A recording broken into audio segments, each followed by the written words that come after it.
From Wish TV and the All Indiana Podcast Network, this is the News 8 Daily 8 Podcast, a Wish TV News 8 update. Hi, this is Hannah Mordo, and this is your News 8 Daily for Monday, March 11th. It is a chilly start. We're in the 20s this morning, and it's a little bit of a sleepy morning after springing forward over the weekend. Good news is we're going to warm up, get to the 60s later this afternoon. It will be a little bit breezy out there, not too bad. Wind gusts as high as 25 to 30 miles per hour. We're following breaking news on the city's north side. Fire crews say they don't know what caused a house fire yet. Firefighters were called to the scene at around 4:15 this morning. It was a home on Shawnee Road near Grandview Drive and West Lane Road. The good news is crews tell us that everyone inside the house got out safely and no one was hurt. It's spring break season, but some people traveling are hitting major flight issues in and out of the Indianapolis International Airport. We just checked this morning. At most, we've seen 4 delays reported out of Indianapolis, but according to FlightAware, there were 159 delays and 34 cancellations yesterday. Among the people who are having trouble getting back home is Daybreak's own Scott Sander.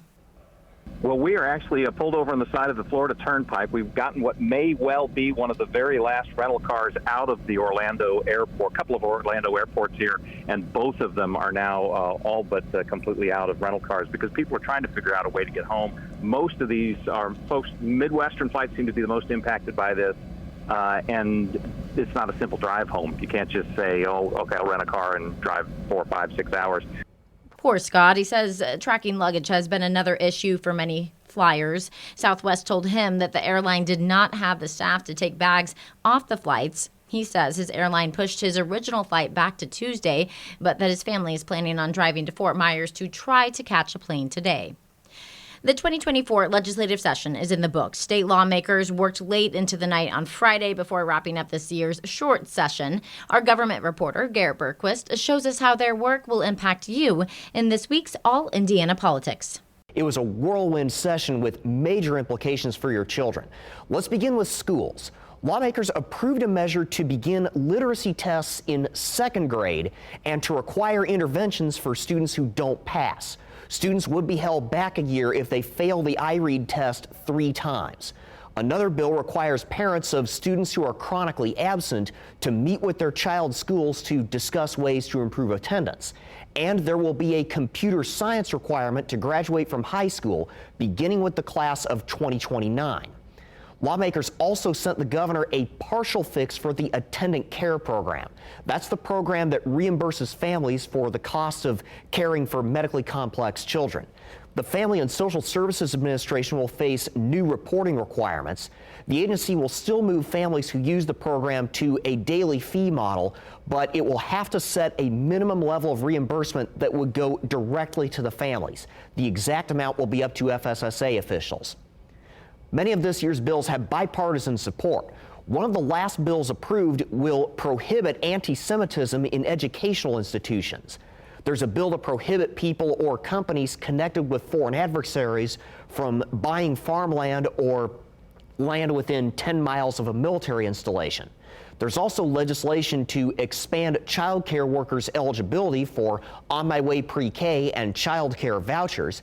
And there's a bill to require doctors to offer long-acting reversible contraception to new mothers who use Medicaid. One of the new state laws to take effect this July will create regulations for pet stores and breeders in Indiana. Critics of the bill say these are mostly unenforceable guidelines and that the new law will reverse local ordinances and allow for inhumane breeders to sell more pets in the state. News 8's Danielle Zukowski explains.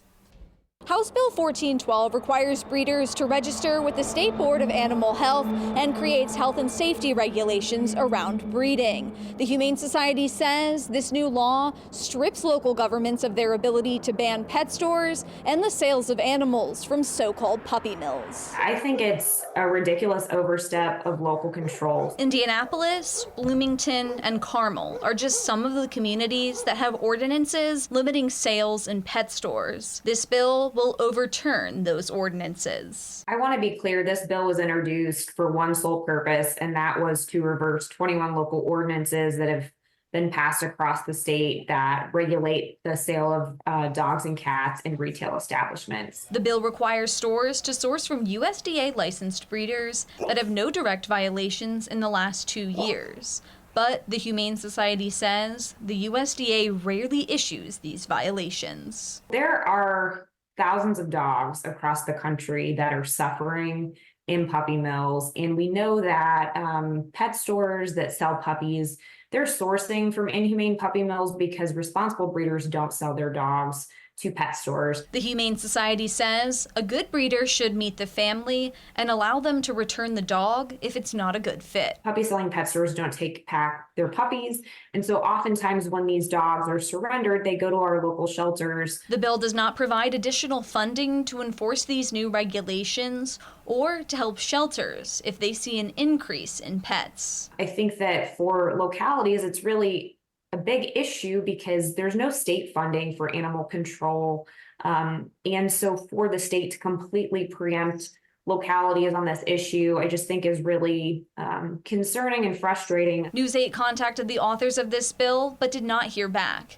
This law will go into effect on July 1st. If you want more information on Humane Society recommended breeders, just scan the QR code on your screen. That'll take you to our website, wishtv.com, where we have more information. I'm Danielle Zolkowski for Wish TV, wishtv.com, and follow us on Facebook for updates. Wish TV is hosting a special debate for the 5 Republicans who are running for governor of Indiana. It's on Wednesday, March 27th at 6:30 in the evening, and we want to know what questions you want the candidates to answer. You can send us an email address to this email, askthecandidates@wishtv.com, and we just might use your question during that debate.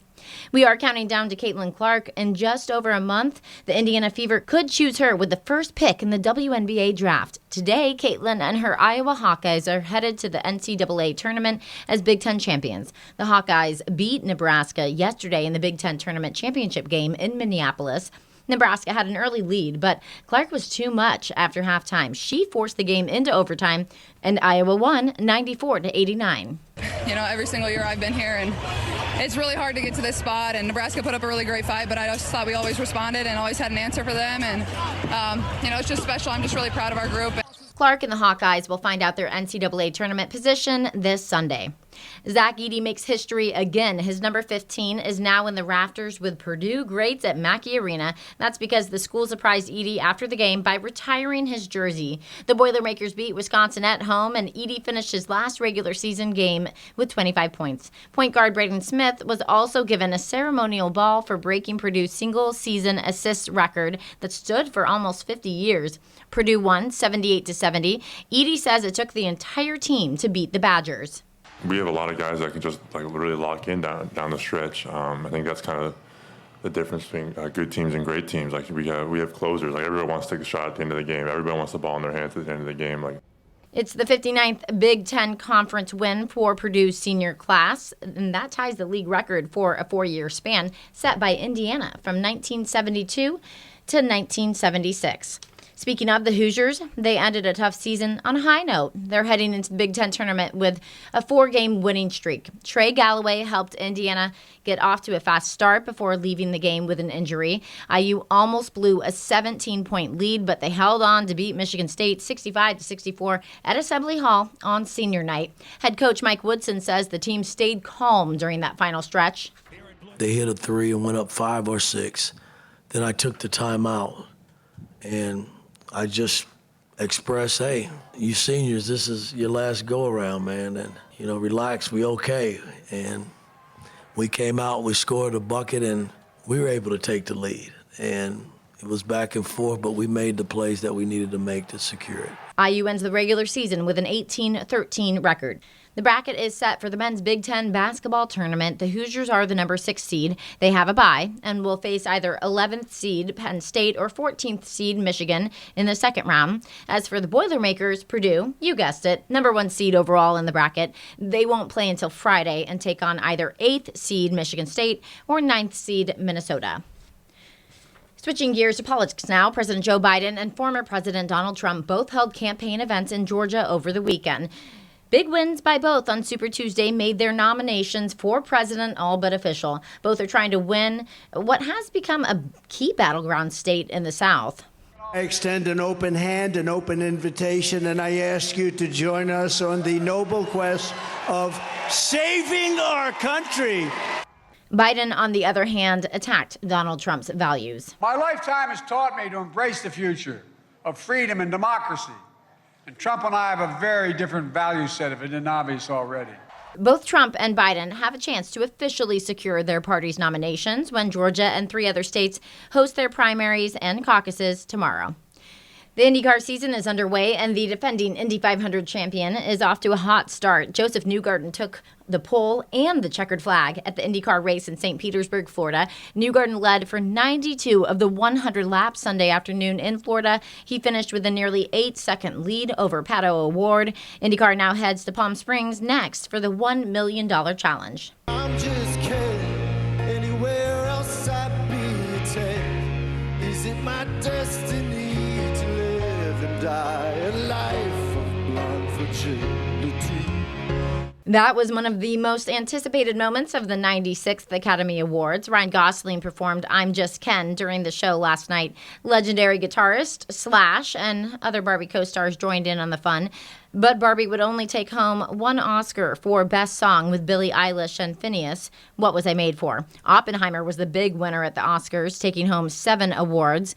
The blockbuster biopic on the creation of the atomic bomb won Best Picture, Best Actor for Cillian Murphy, Best Supporting Actor for Robert Downey Jr., and Best Director for Christopher Nolan. Poor Things took home the second most, with awards winning 4, including Emma Stone for Best Actress.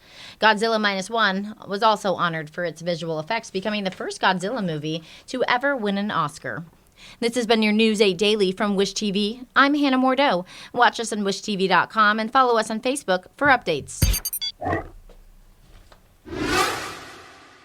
This is the News 8 Daily 8 podcast, a Wish TV News 8 update on demand. For even more, on demand and on the go, connect with Wish TV on Facebook at wishtv.com and on the free Wish TV mobile app. Thank you for listening, and be sure to like, subscribe, and follow this podcast for updates every weekday morning on the All Indiana Podcast Network and wherever you get your podcast.